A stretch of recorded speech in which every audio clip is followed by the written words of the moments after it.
প্রিয় ছাত্রছাত্রী, আশা করি সকলেই খুবই ভালো আছো। আজ আমি খুবই গুরুত্বপূর্ণ বিষয় নিয়ে আলোচনা করব।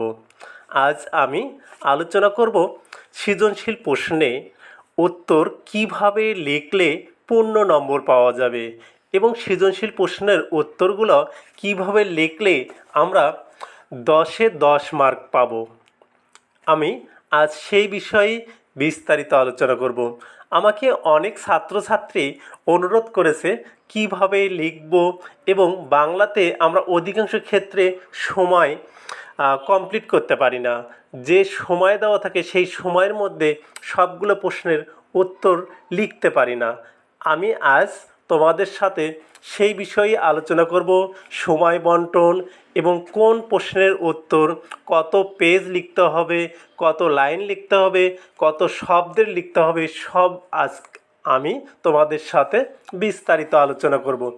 অবশ্যই তোমরা ভিডিওটির শেষ পর্যন্ত দেখবে এবং ভালো লাগলে অবশ্যই লাইক কমেন্ট করবে এবং যারা নতুন তারা অবশ্যই চ্যানেলটি সাবস্ক্রাইব করবে।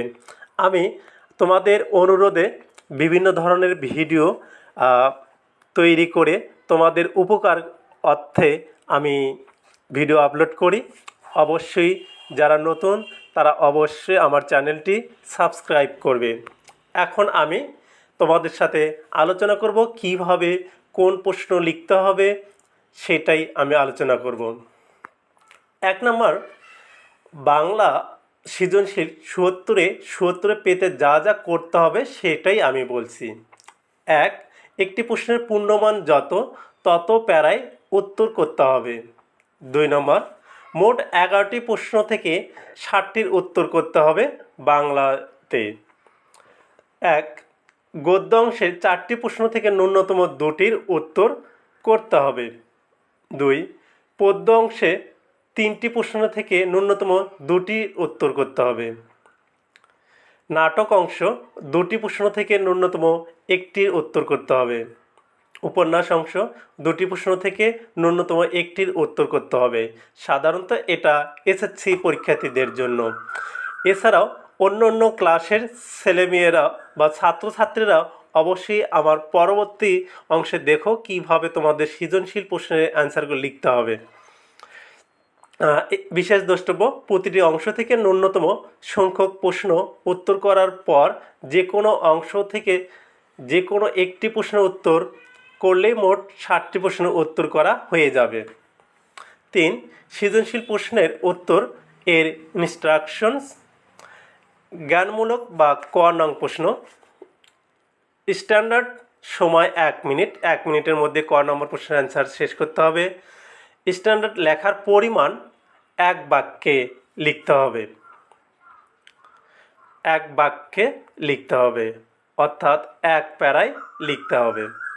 অনুধাবনমূলক প্রশ্ন খ এর উত্তর, স্ট্যান্ডার্ড সময় 1 মিনিট, স্ট্যান্ডার্ড লেখার পরিমাণ 2 প্যারায় লিখতে হবে।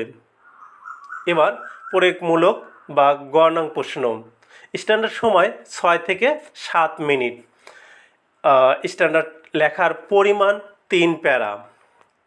উচ্চতর দক্ষতামূলক বা ঘ নং প্রশ্ন, স্ট্যান্ডার্ড সময় 10 থেকে 11 মিনিট, স্ট্যান্ডার্ড লেখার পরিমাণ 4 প্যারা। দ্রষ্টব্য, একটি সৃজনশীল প্রশ্নের ক, খ, গ, ঘ 4টি সম্পূর্ণ উত্তর করতে সর্বোচ্চ সময় নেওয়া যাবে 20 থেকে 21 মিনিট। আমি এবার সময় বন্টন নিয়ে বলবো। তার আগে বলি, তোমরা যে কালি ব্যবহার করবে সাধারণত কালো প্লাস নীল কলমের কালি ব্যবহার করবে। কালো কলম দিয়ে লিখবে এবং বিভিন্ন ধরনের কোটেশন বা বিভিন্ন ধরনের নিচে লেখার নিচে দাগ টানার ক্ষেত্রে নীল কালি ব্যবহার করবে। এবার প্রতি পৃষ্ঠায় 14 থেকে 15 লাইন লিখতে হবে। প্রতি লাইনে 5 থেকে 6টি শব্দ থাকবে। এবার প্রতি সিকিউ এর জন্য সময় বন্টন দেখো, প্রতি সিকিউ এর জন্য সময় বন্টন 21 মিনিট। ক 1 মিনিট, খ 5 মিনিট, গ 7 মিনিট, ঘ 8 মিনিট। এবার 2টি পদ্ধতিতে সৃজনশীল প্রশ্নের উত্তর করা যায়। আমি দুইটি পদ্ধতিতেই আলোচনা করব। প্রথম পদ্ধতি, এই পদ্ধতিতে লিখলে 7 থেকে 8 মার্ক পাওয়া যাবে। সবাই মনোযোগ সহকারে দেখো, এটা খুবই গুরুত্বপূর্ণ বিষয়। প্রথম পদ্ধতি, 1 নম্বর পদ্ধতিতে লিখলে 7 থেকে 8 নম্বর পাওয়া যাবে। ক আর খ নং প্রশ্নের উত্তর 1 পেজে, অর্থাৎ ক নং প্রশ্ন 1 প্যারায় লিখতে হবে, খ নম্বর প্রশ্ন 2 প্যারায় লিখতে হবে। এই মিলে 1 পেজে ক আর খ প্রশ্নের অ্যান্সার করতে হবে। এবার গ নং প্রশ্ন, গ নং প্রশ্ন 1 পেজে লিখতে হবে। গ নং প্রশ্ন 1 পেজের মধ্যেই শেষ করতে হবে। ঘ নং প্রশ্ন 2 পেজে লিখতে হবে, 2 পেজের মধ্যেই ঘ নম্বর প্রশ্ন শেষ করতে হবে। এটা প্রথম পদ্ধতিতে। এই পদ্ধতিতে লিখলে 7 থেকে 8 নম্বর পাওয়া যেতে পারে। এবার পদ্ধতি 2, এই পদ্ধতিতে লিখলে 9 থেকে 10 নম্বর পর্যন্ত পাওয়া যেতে পারে। অর্থাৎ বেশিরভাগ আমার ছাত্রছাত্রী এই পদ্ধতিগুলো অনুসরণ করেই তারা খুব ভালো মার্ক পেয়েছে এবং বোর্ডে খুব সাফল্য অর্জন করেছে। এবার আমি তাহলে 2 নম্বর পদ্ধতিটা তোমাদের সাথে ব্যাখ্যা করছি।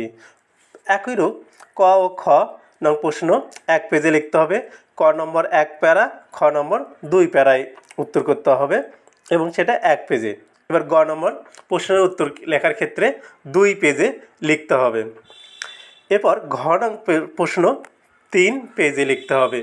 এই 3 পেজে ঘ নম্বর প্রশ্নটা লেখা শেষ করতে হবে। এখন এই পদ্ধতিতে অবলম্বন করলে অনেকেই 9 থেকে 10 নম্বর পেয়েছে। আচ্ছা, আমরা এবার কিভাবে লিখব, কী কী প্রশ্নের উত্তর লিখব সেই বিষয়ে এবার আমি আলোচনা করব। 1 নং প্রশ্নের উত্তর, সরাসরি উত্তর সাধারণত কে, কি, কার এই ধরনের প্রশ্ন হয়ে থাকে 1 নং প্রশ্নে। এই উত্তরগুলোই আমরা লিখে থাকব। এবার খ নং প্রশ্নে যেগুলো আসে, সরাসরি মূল উত্তর দিতে হবে প্রথমে, এরপরে নিচের প্যারাতে লিখতে হবে কে, কোথায়, কেন, কোন অবস্থায়, কোন প্রেক্ষাপটে কিভাবে হয়েছে তার সংক্ষিপ্ত ব্যাখ্যা দিতে হবে নিচের প্যারাতে। আবারও বলছি, খ নং প্রশ্নের উত্তর লেখার জন্য প্রথম প্যারাতে সরাসরি মূল উত্তর দিতে হবে, দ্বিতীয় প্যারাতে কে, কোথায়, কেন, কোন অবস্থায়, কোন প্রেক্ষাপটে কিভাবে হয়েছে তার একটু সংক্ষিপ্ত বর্ণনা আমরা দেব দ্বিতীয় প্যারাতে। এবার গ নং প্রশ্নের উত্তর আমরা যেভাবে লিখব, আমি এখানে প্যারাতে প্রথম প্যারাতে যেটা লিখব, সরাসরি উত্তর দিতে হবে প্রথম প্যারাতে। এরপর দ্বিতীয় প্যারা কার সাথে সাদৃশ্য, বৈসাদৃশ্য, প্রতিরূপ, চরিত্র, কোনো ঘটনা, এই সব কিছু দ্বিতীয় প্যারাতে উল্লেখ করতে হবে। এবার পরবর্তী প্যারায় পাঠ্য বইয়ের মধ্যে সেই গল্পে অথবা কবিতার কোন অংশের সাথে মিল অমিল রয়েছে এবং কীভাবে সেই সম্পর্ক বিদ্যমান তা পাঠ্য বইয়ের আলোকে ব্যাখ্যা দিতে হবে, প্রয়োজনে ঘটনা তুলে ধরবে। এবার শেষের প্যারা, উদ্দীপকের মধ্যে সেই অংশের মিল অমিল কিভাবে রয়েছে তা উদ্দীপকের আলোকে ব্যাখ্যা কিংবা সম্পর্কিত ঘটনা তুলে ধরবে। এই আঙ্গিকে যদি প্রশ্নের অ্যান্সার লেখো তাহলে গতে অবশ্যই তোমরা 3-এ 3 নম্বর পেতে পারবে। এবার ঘ নং প্রশ্নের উত্তর কীভাবে লিখবে, কি লিখবে, কি ব্যাখ্যা দেবে আমি সেগুলোই বলছি। ঘ নম্বর, প্রথমে সরাসরি উত্তর দিতে হবে, যেমন উক্তিটি যথার্থ, যথার্থ নয়, মূল ভাবকে ধারণ করে, সম্পূর্ণ ঘটনা প্রকাশ পায়নি, এক সূত্রে গাথা, যুক্তিযুক্ত কিংবা যুক্তিসঙ্গত নয়। প্রথম প্যারায় এই কথাগুলোর উত্তর দিতে হবে। এবার দ্বিতীয় প্যারায় কেন যথার্থ অথবা কেন যথার্থ নয় তা পাঠ্য বইয়ের আলোকে তুলে ধরবে এবং সুন্দরভাবে ব্যাখ্যা দিতে হবে।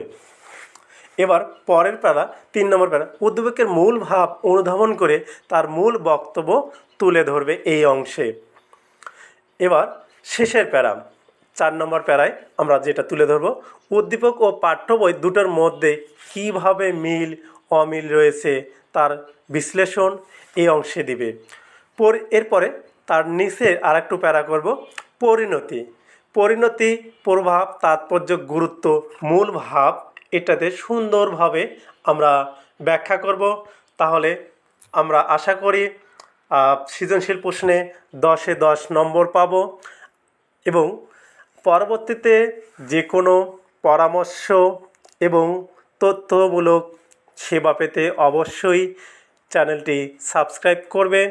আমরা সবসময় চেষ্টা করব শিক্ষামূলক যে কোনো ভিডিও আপলোড করতে এবং ছাত্রছাত্রীর প্রয়োজন অনুসারী ভিডিও আমরা তৈরি করে তোমাদেরকে সহযোগিতা করব।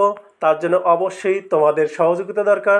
তোমরা আমার চ্যানেলটি সাবস্ক্রাইব করে লাইক কমেন্ট করবে, তাহলে আমার উৎসাহ বেড়ে যায়, আর উৎসাহ পেলে আমি তোমাদের জন্য সুন্দর সুন্দর ভিডিও তৈরি করতে পারবো।